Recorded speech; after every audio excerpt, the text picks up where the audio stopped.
Dear students, നമ്മുടെ ഇന്നത്തെ managerial economics ക്ലാസ്സിൽ നമ്മുടെ മൂന്നാമത്തെ ചാപ്റ്റർ ആയിട്ടുള്ള പ്രൊഡക്ഷൻ ആണ് നമ്മൾ പറയാൻ പോണത്. അതിൽ ലാസ്റ്റ് ക്ലാസ്സിൽ നമ്മൾ പറഞ്ഞിട്ടുണ്ടായിരുന്നു പ്രൊഡക്ഷൻ്റെ ഫാക്ടേഴ്സ് ഓഫ് പ്രൊഡക്ഷൻ ഏതൊക്കെയാണ്, അതുപോലെ തന്നെ അതിൻ്റെ പെക്യുലിയാരിറ്റീസ് എന്തൊക്കെയാണ്, പ്രൊഡക്ഷൻ ഫംഗ്ഷൻ, അതിൻ്റെ അസംഷൻസ്, കോഫ് ഡഗ്ലസ് പ്രൊഡക്ഷൻ ഫംഗ്ഷൻ, അങ്ങനെ ഒരുപാട് കാര്യങ്ങൾ നമ്മുടെ കഴിഞ്ഞ ക്ലാസ്സിൽ നമ്മൾ പറഞ്ഞു. ഇനി ഇന്നത്തെ ക്ലാസ്സിൽ നമ്മൾ പറയാൻ പോണത് ദ ലോ ഓഫ് പ്രൊഡക്ഷൻ ആ ഒരു ടോപ്പിക്കാണ്. Yes, the law of production എന്ന് പറഞ്ഞിട്ടുണ്ടെങ്കിൽ it shows the relationship between additional input and additional output. നമ്മൾ ഒരു യൂണിറ്റ് വർക്കേഴ്സിനെ കൂട്ടുകയാണ്, അല്ലെങ്കിൽ ഒരു യൂണിറ്റ് റോ മെറ്റീരിയൽ കൂട്ടുകയാണ്, ഒരു യൂണിറ്റ് ക്യാപിറ്റൽ കൂട്ടുകയാണ് എന്നുണ്ടെങ്കിൽ അത്തരത്തിൽ അഡീഷണൽ ഇൻപുട്ട് കൊടുക്കുമ്പോൾ എങ്ങനെയാണ് ഔട്ട്പുട്ടിൽ മാറ്റം വരിക? ദാറ്റ് മീൻസ് അഡീഷണൽ ഇൻപുട്ടും അഡീഷണൽ ഔട്ട്പുട്ടും തമ്മിലുള്ള ആ ഒരു റിലേഷൻഷിപ്പിനെയാണ് ദ ലോ ഓഫ് പ്രൊഡക്ഷനിൽ പറയണത്. ഇനി ദ ലോ ഓഫ് പ്രൊഡക്ഷൻ എന്ന് പറയുമ്പോൾ അതിനെ രണ്ടായിട്ട് പറയാം. നമുക്ക് ലോ ഓഫ് ഡിമിനിഷിങ് റിട്ടേൺസ് ഉണ്ട്, അതുപോലെ തന്നെ law of returns to scale. ഇങ്ങനെ രണ്ട് രീതിയിലാണ് ലോ ഓഫ് പ്രൊഡക്ഷൻ അത് കൺസിസ്റ്റ് ചെയ്യണത്. അതിൽ first one, law of diminishing returns. ആദ്യത്തെ കോൺസെപ്റ്റ് ആണ്, അല്ലെങ്കിൽ ആദ്യത്തെ തിയറാണ് law of diminishing return. Law of diminishing റിട്ടേണെ നമ്മൾ പറയുന്ന മറ്റൊരു പേരാണ് law of variable proportion. Law of diminishing റിട്ടേൺസിനെ നമ്മൾ മറ്റൊരു പേര് പറയും ലോ ഓഫ് വാരിയബിൾ പ്രൊപ്പോർഷൻ എന്ന് പറയും. ഈ ഒരു കോൺസെപ്റ്റ് എക്സ്പ്ലെയിൻ ചെയ്തിട്ടുള്ളത്, അല്ലെങ്കിൽ ഇത് ഡെവലപ്പ് ചെയ്തിട്ടുള്ളത് എഡ്വാർഡ് വെസ്റ്റ് എന്ന് പറയുന്ന ഇക്കണോമിസ്റ്റ് ആണ്. ഇവിടെ എന്താ പറയുന്നതെന്നുണ്ടെങ്കിൽ, if one factor is used more and more, keeping the other factors constant, the total output will increase at an increasing rate in the beginning and then at a diminishing rate and eventually decreases absolutely. നമ്മൾ production വേണ്ടിയിട്ട് എടുക്കുന്ന ഫാക്ടേഴ്സിൽ ഒരു factor എന്ത് ചെയ്യാണ്, more and more നമ്മൾ use ചെയ്യാണ്. Only one factor. ഇപ്പം labour എന്ത് ചെയ്യാണ്, കൂടുതലായിട്ട് യൂസ് ചെയ്യാണ്, മോർ ആൻഡ് മോർ യൂസ് ചെയ്യുന്നുണ്ട്. പക്ഷെ മറ്റ് ഫാക്ടേഴ്സ് കോൺസ്റ്റന്റ് ആയിട്ട് കീപ്പ് ചെയ്യണമെന്നുണ്ടെങ്കിൽ ആദ്യം നമ്മുടെ ടോട്ടൽ ഔട്ട്പുട്ട് കൂടി വരും. ദെൻ പിന്നെ അതിന് കൂടി വരുന്നത് ഒരു ഡിമിനിഷിങ് റേറ്റിലായിരിക്കും, അതായത് കുറഞ്ഞ റേറ്റിലാണ് കൂടി വരിക. ദെൻ ഫൈനലി അത് എന്ത് ചെയ്യും, ഡിമിനിഷ് ചെയ്യും. ദാറ്റ് മീൻസ് ഡിക്ലൈൻ ചെയ്ത് തുടങ്ങും. അതാണ് ലോ ഓഫ് ഡിമിനിഷിങ് റിട്ടേൺ അതിൽ പറയണത്. ഒരു ഫാക്ടർ മാത്രം മോർ ആൻഡ് മോർ യൂസ് ചെയ്യുന്നു, മറ്റ് ഫാക്ടേഴ്സിനെ കോൺസ്റ്റന്റ് ആക്കി മാറ്റമില്ലാതെ കണ്ടിന്യൂ ചെയ്യുമ്പോൾ ടോട്ടൽ ഔട്ട്പുട്ട് ആദ്യം കൂടും. 5 എന്നുള്ളത് 10 ആയി, 10 എന്നുള്ളത് 20 ആയി, 20 എന്നുള്ളത് 30 ആയി. ദെൻ പിന്നീട് എന്ത് ചെയ്യാണ്, 30 എന്നുള്ളത് 31, 32, അങ്ങനെ ചെറിയൊരു ചേഞ്ച് ഡിമിനിഷിങ് റേറ്റിൽ ഇൻക്രീസ് ചെയ്യുന്നു. ദെൻ ലാസ്റ്റ് എന്ത് ചെയ്യാണ്, ഫൈനലി അത് ഡിക്രീസ് ചെയ്യും, അല്ലെങ്കിൽ പൂർണ്ണമായിട്ടും ഡിമിനിഷ് ചെയ്തു തുടങ്ങും. സോ അതാണ് ലോ ഓഫ് ഡിമിനിഷിങ് റിട്ടേൺസ് എന്നുള്ളതിൽ പറയുന്നത്. സോ അതിൻ്റെ ഒരു ടേബിൾ നമുക്കിവിടെ കാണാം. ഒരു ടേബിൾ ഇവിടെ വരച്ചിട്ടുണ്ട്. നമ്പർ ഓഫ് വർക്കേഴ്സ് ആണ് ആദ്യത്തെ column, total physical products, average physical products, marginal physical products ഒക്കെ തന്നിട്ടുണ്ട്. ഇതിൽ ആദ്യത്തെ സ്റ്റേജിൽ നോക്കിയിട്ടുണ്ടെങ്കിൽ നമ്മുടെ നമ്പർ ഓഫ് വർക്കേഴ്സ്, അതേപോലെ total output, average physical product, marginal physical product, ഇതെല്ലാം നമ്മുടെ ടോട്ടൽ പ്രൊഡക്റ്റും ആവറേജ് പ്രൊഡക്റ്റും മാർജിനൽ പ്രൊഡക്റ്റ് എല്ലാം കൂടി വരികയാണ്. 10 24 ആയി, 24 39 ആയി, 39 56 ആയി total product. Then average product 10 എന്നുള്ളത് 12 ആയി, 13 ആയി, 14 ആയി. ദെൻ മാർജിനൽ പ്രൊഡക്റ്റോ 10 എന്നുള്ളത് 14 ആയി, 15 ആയി, 17 ആയി, അങ്ങനെ എല്ലാം ഇൻക്രീസ് ചെയ്ത് വരണം. അതാണ് ഫസ്റ്റ് സ്റ്റേജ്. ദെൻ രണ്ടാമത്തെ സ്റ്റേജിലോ പിന്നെ കാണാം ഇൻക്രീസ് ചെയ്യുന്നുണ്ട്, പക്ഷെ ഒരു ഡിമിനിഷിങ് റേറ്റിലാണ്. പിന്നീട് മെല്ലെ ഇങ്ങനെ ഡിക്രീസ് ചെയ്യുന്ന ഒരു ടെൻഡൻസി ഉണ്ട്.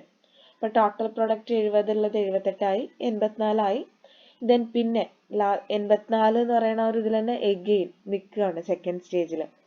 ആവറേജ് പ്രൊഡക്റ്റ് ആണെങ്കിൽ 14 എന്നുള്ളത് കുറഞ്ഞ് 13 ആയി, 13 നിന്ന് മെല്ലെ കുറഞ്ഞ് 12 ആയി, 12 നിന്ന് മെല്ലെ കുറഞ്ഞിട്ട് എന്തായി 10.5 ആയി, അങ്ങനെ. ദെൻ മാർജിനൽ പ്രൊഡക്റ്റോ 17 എന്നുള്ളത് 14 കുറഞ്ഞു. സെക്കൻഡ് സ്റ്റേജിൽ 14 8 8 6 6 0 സോ ഫസ്റ്റ് സ്റ്റേജിൽ ഇൻക്രീസ് ചെയ്യണു, സെക്കൻഡ് സ്റ്റേജിൽ ഡിമിനിഷ് ചെയ്യണു, തേർഡ് സ്റ്റേജ് അത് നോക്കിയാൽ അറിയാം നമ്പർ ഓഫ് വർക്കേഴ്സ് നമ്മൾ വാരിയബിൾ ഇൻപുട്ട് കൂടുതലായി യൂസ് ചെയ്തു, 9 ആക്കി ഇപ്പോൾ വർക്കേഴ്സിന്റെ എണ്ണം. അപ്പൊ ടോട്ടൽ പ്രൊഡക്റ്റ് 81 കുറഞ്ഞു, ആവറേജ് പ്രൊഡക്റ്റ് 9 കുറഞ്ഞു, മാർജിനൽ പ്രൊഡക്റ്റ് -3 നെഗറ്റീവായും പോയി. അപ്പൊ ഇതാണ് ഇവിടെ പറയണത് ലോ ഓഫ് വാരിയബിൾ പ്രൊപ്പോർഷൻ. ഒരു ഇൻപുട്ട് ഫാക്ടർ കൂടുതലായി യൂസ് ചെയ്യുമ്പോൾ, അതായത് ഇവിടെ ഇപ്പോൾ ലേബർ എന്ന് പറയുന്ന അല്ലെങ്കിൽ നമ്മുടെ വർക്കേഴ്സ് എന്ന് പറയുന്ന ഫാക്ടർ കൂടുതലായി യൂസ് ചെയ്യുമ്പോൾ ആദ്യം ടോട്ടൽ ഔട്ട്പുട്ട് കൂടി വന്നു, പിന്നെ അത് കുറഞ്ഞു വന്നു, ദെൻ ഫൈനലി അത് എൻറ്റയർ ആയിട്ട് ഡിക്രീസ് ചെയ്യുന്ന ഒരു ടെൻഡൻസിയിലേക്ക് എത്തുന്നുണ്ട്. സോ അതിന്റെ ഓരോ സ്റ്റേജിലും എന്താണെന്നുള്ളതാണ് ഇവിടെ എക്സ്പ്ലെയിൻ ചെയ്തിട്ടുള്ളത്. ദെൻ ലോ ഓഫ് വാരിയബിൾ പ്രൊപ്പോർഷന്റെ അസംഷൻസ് എന്തൊക്കെയാണ്? Technology remains constant. ടെക്നോളജിയിൽ മാറ്റങ്ങളൊന്നും സംഭവിക്കുന്നില്ല. ഒരു ഇൻപുട്ട് ഫാക്ടർ മാത്രമാണ് എന്ത് ചെയ്യുന്നുള്ളൂ, നമ്മൾ കൂട്ടി കൊടുക്കുന്നുള്ളൂ, അതായത് വാരിയബിൾ ഫാക്ടർ ആയിട്ടുള്ളൂ. ബാക്കി എല്ലാ ഫാക്ടറും കോൺസ്റ്റന്റ് ആണ്. ദെൻ ഈ വാരിയബിൾ ഫാക്ടർ എന്ന് പറയുന്നത് ഹോമോജീനിയസ് ആണ്. ദെൻ നമ്മൾ പറയണത് it is possible to change the factor proportion. ഫാക്ടേഴ്സിന്റെ പ്രൊപ്പോർഷൻ ചേഞ്ച് ചെയ്യാൻ പോസിബിൾ ആണ്. അതായത് ലേബർ ഇത്ര, ക്യാപിറ്റൽ ഇത്ര എന്നൊക്കെ ഉള്ള ഒരു പ്രൊപ്പോർഷൻ അത് ചേഞ്ച് ചെയ്യാൻ വേണ്ടി പറ്റും. ദെൻ പ്രൊഡക്ഷന് വേണ്ടി യൂസ് ചെയ്യുന്ന ഫാക്ടേഴ്സ് എല്ലാം സ്കേഴ്സ് ആണ്, ദൗർലഭമാണ്. Then the law operates in short run. ഒരു ഷോർട്ട് റൺ എന്താന്നുള്ളത് ഓൾറെഡി പറഞ്ഞതാണ്. ഒരു ചെറിയ പീരീഡിൽ എന്ത് ചെയ്യുന്നുണ്ട്, ആ ഒരു ചെറിയ പീരീഡിൽ മാത്രമാണ് ഈ ഒരു ലോ ഓപ്പറേറ്റ് ചെയ്യണത്. അപ്പൊ ലോ ഓഫ് വാരിയബിൾ പ്രൊപ്പോർഷന്റെ അസംഷൻസ് ആണ് നമ്മൾ പറയണത് technology remains constant. Technology constant ആയി നിൽക്കണു. ഒരു ഇൻപുട്ട് ഫാക്ടർ മാത്രമാണ് വാരിയബിൾ ആയിട്ടുള്ളൂ, ബാക്കിയെല്ലാം കോൺസ്റ്റന്റ് ആണ്. ആ വാരിയബിൾ ഫാക്ടർ ഹോമോജീനിയസ് ആണ്. അതേപോലെ ആ ഫാക്ടറിന്റെ പ്രൊപ്പോർഷൻസ് ചേഞ്ച് ചെയ്യാൻ വേണ്ടി പറ്റും. അതേപോലെ ഫാക്ടേഴ്സ് ഓഫ് പ്രൊഡക്ഷൻ സ്കേഴ്സ് ആണ്. അതേപോലെ ഒരു ചെറിയ പീരീഡിൽ ഷോർട്ട് റണ്ണിൽ മാത്രമാണ് ഈ ഒരു ലോ എന്ത് ചെയ്യുന്നുള്ളൂ, ഓപ്പറേറ്റ് ചെയ്യുന്നുള്ളൂ. ഇനി why does the law of variable proportion, എന്തുകൊണ്ടാണ് law of variable proportion exist ചെയ്യുന്നത് എന്നുള്ളത്. ഇംപെർഫെക്റ്റ് സബ്സ്റ്റിറ്റ്യൂട്ട്, അതായത് ഇപ്പോൾ ലേബർ മാത്രമേ നമ്മൾ കൂടുതൽ യൂസ് ചെയ്യുന്നുള്ളൂ, ക്യാപിറ്റൽ യൂസ് ചെയ്യുന്നില്ല, അല്ലെങ്കിൽ റോ മെറ്റീരിയൽ യൂസ് ചെയ്യുന്നില്ല.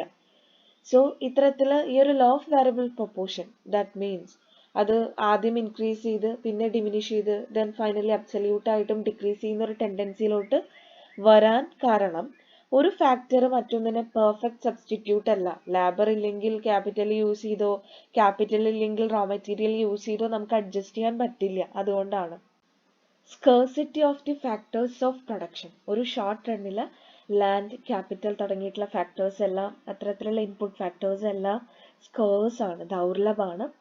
Then economies and diseconomies of scale.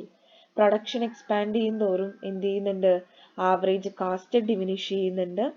Then ഒരു പർട്ടിക്കുലർ ലെവലിൽ എത്തിയിട്ടുണ്ടെങ്കിൽ അതിനുശേഷം ഡിസ്ഇക്കണോമീസ് വരും. ദാറ്റ് മീൻസ് ഔട്ട്പുട്ട് കുറഞ്ഞു തുടങ്ങും, കാസ്റ്റ് കൂടി തുടങ്ങും, അങ്ങനെ. ദെൻ നാലാമത്തെ റീസൺ വന്നിട്ട് സ്പെഷ്യലൈസേഷൻ ആണ്.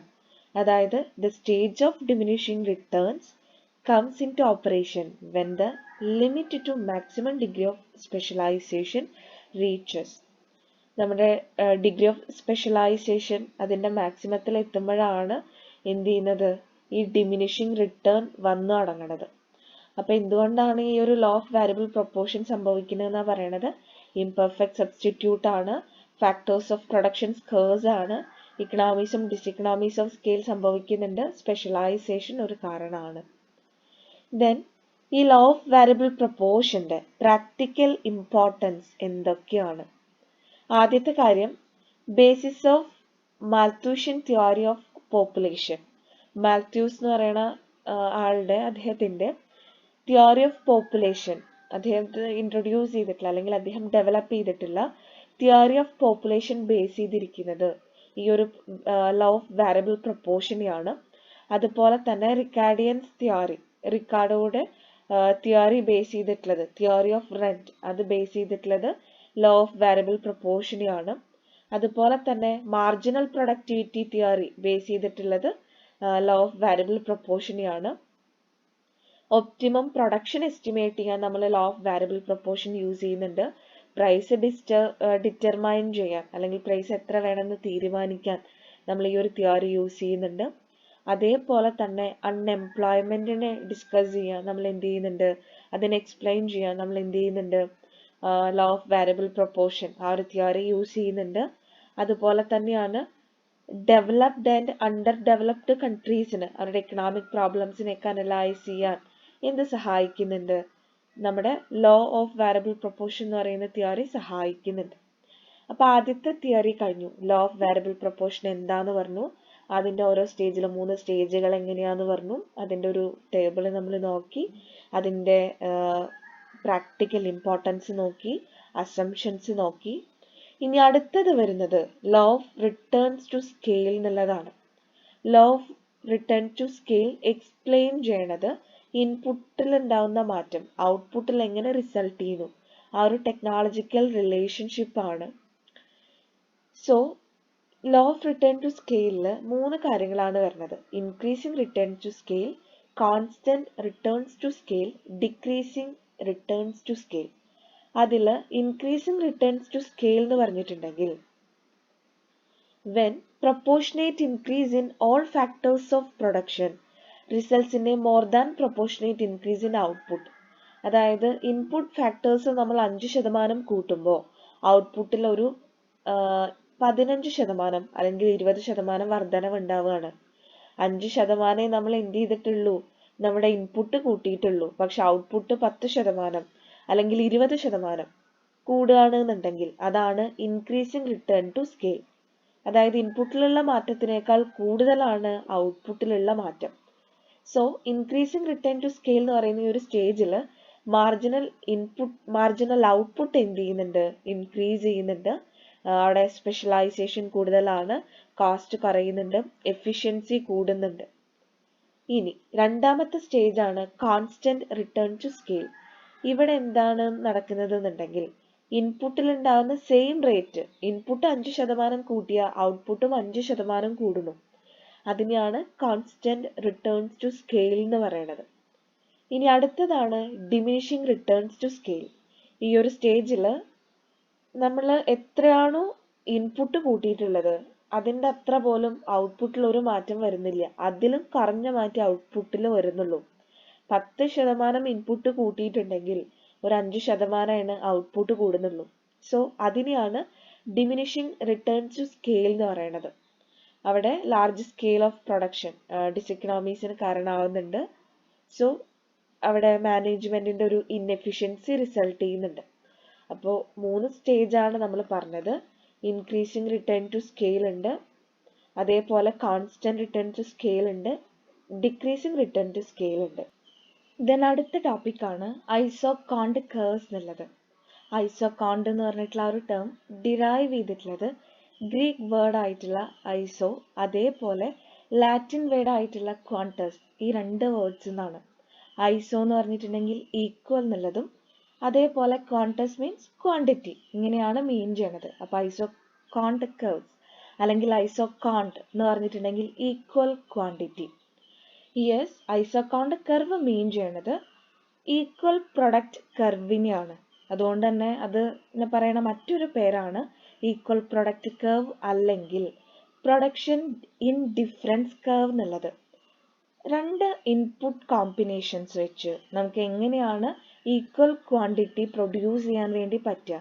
Different combinations of 2 inputs that can give in the same output, അതിനെയാണ് നമ്മൾ എന്ത് പറയണത്, ഐസോകോണ്ട് കർവ് എന്ന് പറയണത്. അതായത് 2 ഇൻപുട്ട് ഫാക്ടേഴ്സിന്റെ ഡിഫറെൻറ്റ് കോമ്പിനേഷൻ എടുത്തിട്ട് നമ്മൾ എന്ത് ചെയ്യാണ്, ദ സെയിം ഔട്ട്പുട്ട് ക്രിയേറ്റ് ചെയ്യുക, അതിനെയാണ് ഐസോകോണ്ട് കർവ് എന്ന് പറയുന്നത്.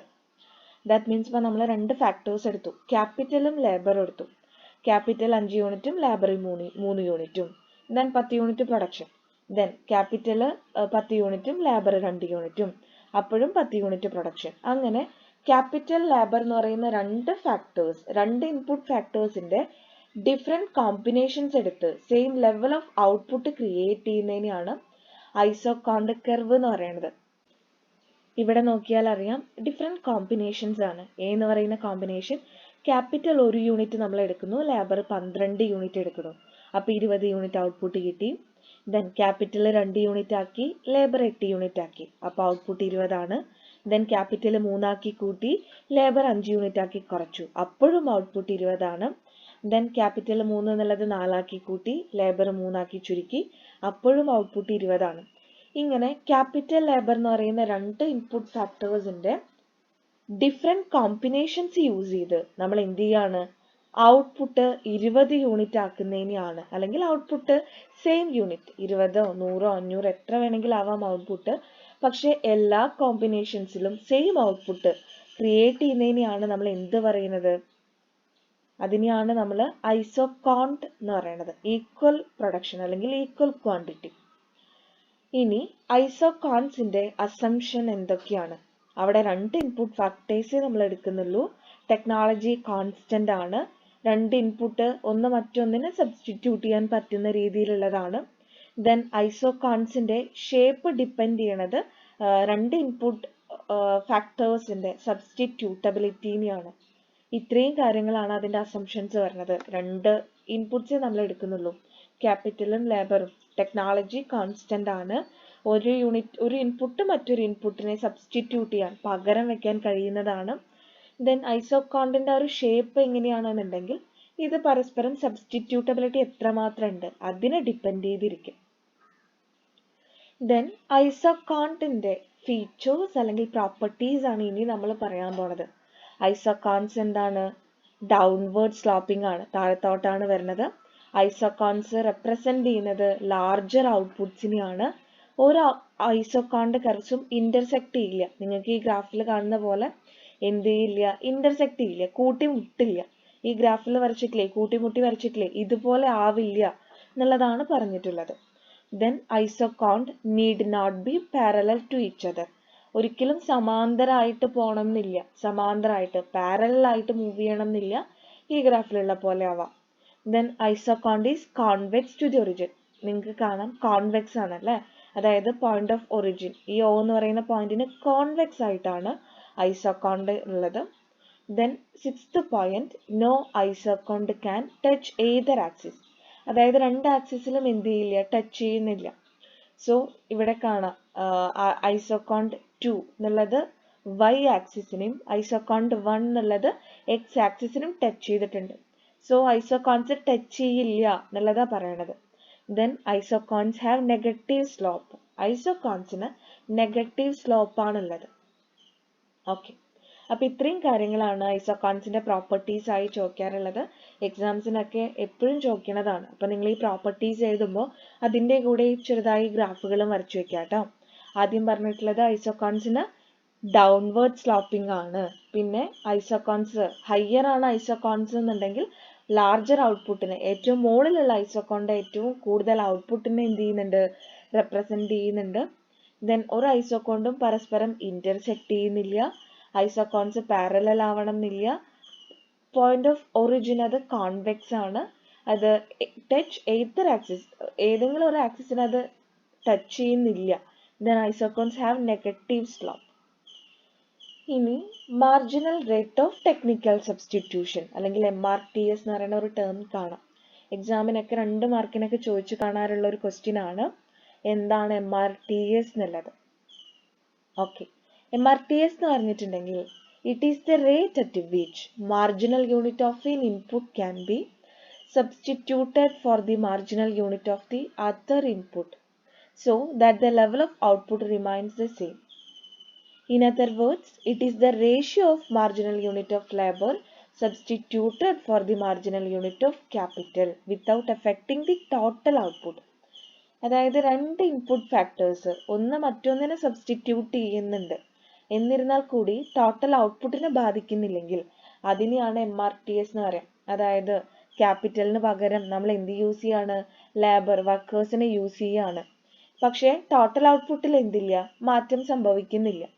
അല്ലെങ്കിൽ ലേബറിന് പകരം നമ്മൾ ക്യാപിറ്റൽ യൂസ് ചെയ്യാണ്, പക്ഷെ എന്ത് ചെയ്യുന്നില്ല, ടോട്ടൽ ഔട്ട്പുട്ടിന് മാറ്റം സംഭവിക്കുന്നില്ലെങ്കിൽ ആ ഒരു റേറ്റിനെയാണ് എത്രമാത്രം സബ്സ്റ്റിറ്റ്യൂട്ട് ചെയ്യാൻ വേണ്ടി പറ്റും ആ ഒരു റേറ്റിനെയാണ് MRTS അല്ലെങ്കിൽ marginal rate of technical substitution എന്നുള്ളതിൽ പറയണത്.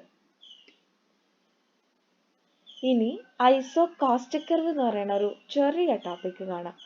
ഐസോകാസ്റ്റിക് കർവ് എന്ന് പറഞ്ഞിട്ടുണ്ടെങ്കിൽ different combination of two factors which the firm can buy at a given prices with a given amount of money. നമുക്ക് തന്നിട്ടുള്ള പൈസയ്ക്ക് ഒരു പർട്ടിക്കുലർ പ്രൈസിന് നമുക്ക് വാങ്ങാൻ പറ്റുന്ന ടു ഫാക്ടേഴ്സിന്റെ കോമ്പിനേഷൻ, അതിനെയാണ് ഐസോകാസ്റ്റിക് കർവ് എന്ന് നമ്മൾ പറയണത്. ഇനി നമ്മൾ പറയാൻ പോണത് economies of scale and diseconomies of scale എന്ന് പറയുന്ന ഒരു ഹെഡാണ്. ഇക്കണോമീസ് ആൻഡ് ഡിസിക്കണോമീസ്. അതിലാദ്യം പറയാൻ പോണത് ഇക്കണോമീസ് ഓഫ് സ്കെയിൽ ആണ്. ഇക്കണോമീസ് ഓഫ് സ്കെയിലില് ഇന്റേണൽ ഇക്കണോമീസും ഉണ്ട്, അതുപോലെ തന്നെ എക്സ്റ്റേണൽ ഇക്കണോമീസും ഉണ്ട്. ഇന്റേണൽ ഇക്കണോമീസ് എന്ന് പറയുമ്പോൾ ഒരു ഓർഗനൈസേഷന്റെ ഉള്ളിൽ നമുക്ക് മാനേജ് ചെയ്യാൻ പറ്റണത് ലേബർ ഇക്കണോമീസ്, ടെക്നിക്കൽ ഇക്കണോമീസ്, അതേപോലെ മാനേജറിയൽ ഇക്കണോമീസ്, മാർക്കറ്റ് ഇക്കണോമിക്സ്, അങ്ങനെയുള്ള കാര്യങ്ങൾ. സോ ഓൺ കുറച്ചധികം പോയിന്റ്സ് ഉണ്ട്. അപ്പോൾ ലേബർ ഇക്കണോമീസ് എന്ന് പറഞ്ഞിട്ടുണ്ടെങ്കിൽ എന്താണ്? ഒരു ഓർഗനൈസേഷന് ഇക്കണോമീസ് ഓഫ് സ്കെയിൽ അച്ചീവ് ചെയ്യണം എന്നുണ്ടെങ്കിൽ ഹയർ ലേബർ പ്രൊഡക്ടിവിറ്റി അവിടെ വേണം, വർക്കേഴ്സ് എഫിഷ്യൻ്റ് ആയി വർക്ക് ചെയ്യണം. ടെക്നിക്കൽ ഇക്കണോമീസിൽ എന്താ പറയണത്? ഒരു ഫേമിന് അഡ്വാൻസ്ഡ് ടെക്നോളജീസ് യൂസ് ചെയ്തിട്ടുണ്ടെങ്കിൽ കോസ്റ്റ് ഓഫ് പ്രൊഡക്ഷൻ കുറയ്ക്കാൻ വേണ്ടി പറ്റും, പ്രൊഡക്ഷന്റെ ക്വാണ്ടിറ്റി കൂട്ടാൻ വേണ്ടി പറ്റും. മാനേജറിയൽ ഇക്കണോമീസിൽ എന്താ പറയണത്? നമ്മുടെ ഓർഗനൈസേഷന്റെ മാനേജറിയൽ സ്കിൽസ് യൂസ് ചെയ്ത് നമുക്ക് എന്ത് ചെയ്യാം? ഇക്കണോമീസ് ഓഫ് സ്കെയിൽ അല്ലെങ്കിൽ ഒരു ലാർജർ പ്രൊഡക്ഷൻ പോസിബിൾ ആണ്. മാർക്കറ്റിംഗ് ഇക്കണോമീസിൽ പറയണത് തന്നെയാണ്, നമ്മുടെ ഫേമിന്റെ മാർക്കറ്റിംഗ് സ്ട്രാറ്റജീസ് യൂസ് ചെയ്ത് നമുക്ക് എന്ത് ചെയ്യാം? ഇക്കണോമീസ് ഓഫ് സ്കെയിൽ അച്ചീവ് ചെയ്യാം. Then vertical integration. Vertical integration എന്ന് പറഞ്ഞാൽ എന്താണ്? ഇപ്പൊ നമ്മുടെ കമ്പനി, മാനുഫാക്ചറിങ് കമ്പനി, അതിന്റെ റോ മെറ്റീരിയൽസ് പ്രൊവൈഡ് ചെയ്യുന്ന സപ്ലയേഴ്സുമായിട്ട് അല്ലെങ്കിൽ സപ്ലയേഴ്സുമായിട്ടൊരു കോമ്പീറ്റ് ചെയ്യാണ് അല്ലെങ്കിൽ സപ്ലയേഴ്സായിട്ട് ഇന്റഗ്രേറ്റ് ചെയ്യാന്നുണ്ടെങ്കിൽ അതിനെയാണ് വെർട്ടിക്കൽ ഇന്റഗ്രേഷൻ എന്ന് പറയുന്നത്. ഫിനാൻഷ്യൽ ഇക്കണോമീസ്. ഫിനാൻഷ്യൽ ഇക്കണോമീസ് എന്ന് പറഞ്ഞാൽ ഇപ്പൊ നമ്മുടെ ഫേമിന്റെ പാസ്റ്റ് റെക്കോർഡ്സും നമ്മുടെ ഫിനാൻഷ്യൽ സൗണ്ട്നെസ് ഒക്കെ നോക്കിയിട്ടാണ് നമുക്ക് ഫർദർ ഫിനാൻഷ്യൽ ഫെസിലിറ്റീസ് കിട്ടുക. ഇപ്പൊ നമ്മൾ ഒരു ബാങ്കിൽ പോയി ലോൺ എടുക്കുകയാണ് അല്ലെങ്കിൽ ഒരു ഫിനാൻഷ്യൽ ഇൻസ്റ്റിറ്റ്യൂഷൻ അപ്രോച്ച് ചെയ്യുകയാണെന്നുണ്ടെങ്കിൽ ഫണ്ട് കിട്ടണം എന്നുണ്ടെങ്കിൽ നമുക്ക് അത്രയും നല്ല പാസ്റ്റ് റെക്കോർഡ് വേണം ഫിനാൻഷ്യൽ ട്രാൻസാക്ഷൻസിൽ. പിന്നെ പറഞ്ഞിട്ടുള്ളത് റിസ്ക് ആൻഡ് സർവൈവൽ ഇക്കണോമീസ് എന്നുള്ളതാണ്. നമുക്ക് വെറൈറ്റി ഓഫ് പ്രൊഡക്റ്റ് ഉണ്ട് അല്ലെങ്കിൽ ഡൈവേഴ്സിഫിക്കേഷൻസ് ഉണ്ടെങ്കിൽ നമ്മുടെ റിസ്ക് കുറയ്ക്കാനും നമ്മുടെ നഷ്ടത്തിന് റെഡ്യൂസ് ചെയ്യാനും സാധിക്കും. ദെൻ കൊമേഴ്ഷ്യൽ ഇക്കണോമീസിൽ പറയണത് എന്താണ്? നമ്മൾ റോ മെറ്റീരിയൽസ് ഒക്കെ ബൾക്കായി പർച്ചേസ് ചെയ്യുമ്പോൾ നമുക്ക് റിഡക്ഷൻ കിട്ടും, നമ്മുടെ ട്രാൻസ്പോർട്ടേഷൻ കോസ്റ്റ് ഒക്കെ കുറയ്ക്കാൻ വേണ്ടി പറ്റും. സോ ഇന്റേണൽ ഇക്കണോമീസിലാണ് ലേബർ ഇക്കണോമീസ് വരുന്നുണ്ട്, ടെക്നിക്കൽ ഇക്കണോമീസ് ഉണ്ട്, managerial economies, marketing economies, vertical integration, financial economies, risk and survival economies, അതേപോലെ കൊമേഴ്ഷ്യൽ ഇക്കണോമീസ്. ഇനി എക്സ്റ്റേണൽ ഇക്കണോമീസ് ഏതൊക്കെയാണ്? Economies of concentration, economies of information, economies of disintegration, economies of social development. First one, economies of concentration. Economies of കോൺസെൻട്രേഷനിൽ പറയുന്നത് ഒരു particular ലൊക്കാലിറ്റിയിൽ particular ഏരിയയിൽ എല്ലാ ഫേംസും work ചെയ്യുമ്പോൾ എല്ലാ ഫേംസിനും കോമൺ ബെനിഫിറ്റ്സ് കിട്ടും.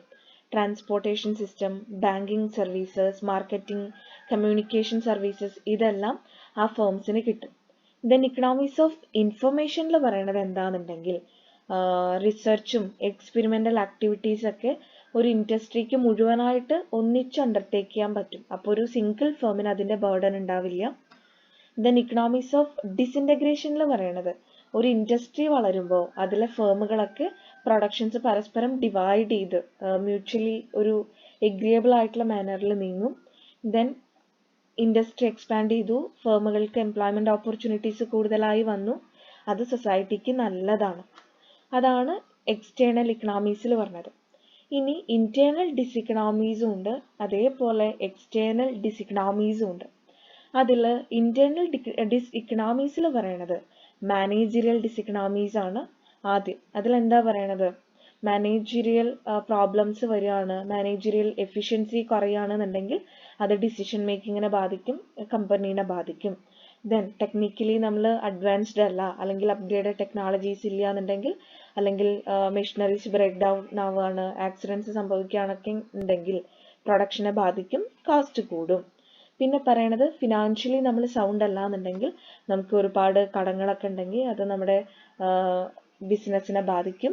പിന്നെ റിസ്ക് ആൻഡ് സർവൈവൽ ഡിസ്ഇക്കണോമീസിൽ പറയണത് നമുക്ക് ഏതെങ്കിലും ഒരു പർട്ടിക്കുലർ പ്രൊഡക്റ്റിലെ നമ്മൾ എന്ത് ചെയ്യുന്നുള്ളൂ, ഇൻവെസ്റ്റ് ചെയ്തിട്ടുള്ളൂ എന്നുണ്ടെങ്കിൽ അവിടെ റിസ്ക് കൂടുതലാണ്. അതേപോലെ ലേബേഴ്സിന്റെ സ്ട്രൈക്ക്, ലോക്കൗട്ട്സ്, ലേ ഓഫ് ഒക്കെ ഉണ്ടാവുകയാണെങ്കിൽ അതും എന്തിനെ ബാധിക്കുന്നുണ്ട്, നമ്മുടെ കമ്പനിയെ ബാധിക്കുന്നുണ്ട്. ദെൻ അടുത്തത് വരുന്നതാണ് types of external diseconomy. First one വന്നിട്ട് ട്രാൻസ്പോർട്ടേഷൻ ഡിസ്ഇക്കണോമീസ് ആണ്. ഒരുപാട് ഫേംസ് ഒരു ലൊക്കാലിറ്റിയിൽ കോൺസെൻട്രേറ്റ് ചെയ്യുമ്പോൾ അവിടെ ട്രാഫിക് സിസ്റ്റംസ്, അതായത് ട്രാഫിക് ജാംസ് ഒക്കെ ഉണ്ടാവാൻ കാരണമാകും. ദെൻ കൊമേഴ്ഷ്യൽ ഡിസ്ഇക്കണോമീസിൽ പറയണത് ഫേംസ് ഒക്കെ അതിൻ്റെ സൈസ് എക്സ്പാൻഡ് ചെയ്തു, ലാൻഡിൻ്റെ പ്രൈസ് സ്വാഭാവികമായും കൂടും, റോ മെറ്റീരിയലിൻ്റെ പ്രൈസ് കൂടും, ലേബറിൻ്റെ പ്രൈസ് കൂടും. അപ്പോൾ ഇതെല്ലാം ഒരു കൊമേഴ്ഷ്യലി ഡിസ്ഇക്കണോമീസിന് കാരണമാവുന്നുണ്ട്. ദെൻ ഫിനാൻഷ്യൽ ഡിസ്ഇക്കണോമീസ്, അതായത് ഇൻഡസ്ട്രി എക്സ്പാൻഡ് ചെയ്യുമ്പോൾ ഫിനാൻഷ്യൽ ഇൻസ്റ്റിറ്റ്യൂഷൻസിനും ബാങ്ക്സിനൊക്കെ ഒരു പ്രഷർ വരും, കാരണം ലോൺസ് കൊടുക്കാനും അങ്ങനെയൊക്കെ ആയിട്ട്. ദെൻ മാർക്കറ്റിംഗ് ഡിസ്ഇക്കണോമീസിൽ പറയണത് ഇൻഡസ്ട്രി എക്സ്പാൻഡ് ചെയ്യുമ്പോൾ കോമ്പറ്റീഷൻ കൂടും, അവിടെ ഒരു അൺഹെൽത്തി കോമ്പറ്റീഷന് മേ ബി അതിലോട്ട് ലീഡ് ചെയ്യാം. ദെൻ സോഷ്യൽ ഡിസ്ഇക്കണോമീസിൽ പറയണത് ഇൻഡസ്ട്രീസ് എല്ലാം ഒരു പർട്ടിക്കുലർ ഏരിയയിൽ കോൺസെൻട്രേറ്റ് ചെയ്യുമ്പോൾ ആ ഏരിയയിൽ പൊല്യൂഷൻ ഉണ്ടാവാനുള്ള ചാൻസസ് ഉണ്ട്. നമ്മുടെ ഇന്നത്തെ ക്ലാസ്സിൽ കുറച്ചധികം കാര്യങ്ങൾ നമ്മൾ പറഞ്ഞു. Law of production, law of diminishing return, then അതുപോലെ തന്നെ അതിൻ്റെ അസംപ്ഷൻസ് പറഞ്ഞു, അതിൻ്റെ പ്രാക്ടിക്കൽ ഇമ്പോർട്ടൻസ് പറഞ്ഞു, law of return to scale എന്താ പറഞ്ഞു, increasing return to scale, constant returns to scale, diminishing return to scale എന്താ പറഞ്ഞു, ഐസോകോണ്ട് കർവ് എന്താ പറഞ്ഞു, അതിൻ്റെ അസംപ്ഷൻസ് പറഞ്ഞു, അതിൻ്റെ പ്രോപ്പർട്ടീസ് അല്ലെങ്കിൽ ഫീച്ചേഴ്സ് എന്തൊക്കെയാ പറഞ്ഞു, marginal rate of technical substitution, ഐസോകോസ്റ്റ് curve എന്താ പറഞ്ഞു, ദെൻ ഇന്റേണൽ ഇക്കണോമീസും എക്സ്റ്റേണൽ ഇക്കണോമീസും, അതുപോലെ തന്നെ ഇന്റേണൽ ഡിസ്ഇക്കണോമീസും എക്സ്റ്റേണൽ ഡിസ്ഇക്കണോമീസും. ഇത്രയും കാര്യങ്ങൾ ഇന്നത്തെ ക്ലാസ്സിൽ പറഞ്ഞിട്ടുണ്ട്. എന്തെങ്കിലും ഡൗട്ട് ഉണ്ടെങ്കിൽ ചോദിക്കാം. Okay, thank you so much.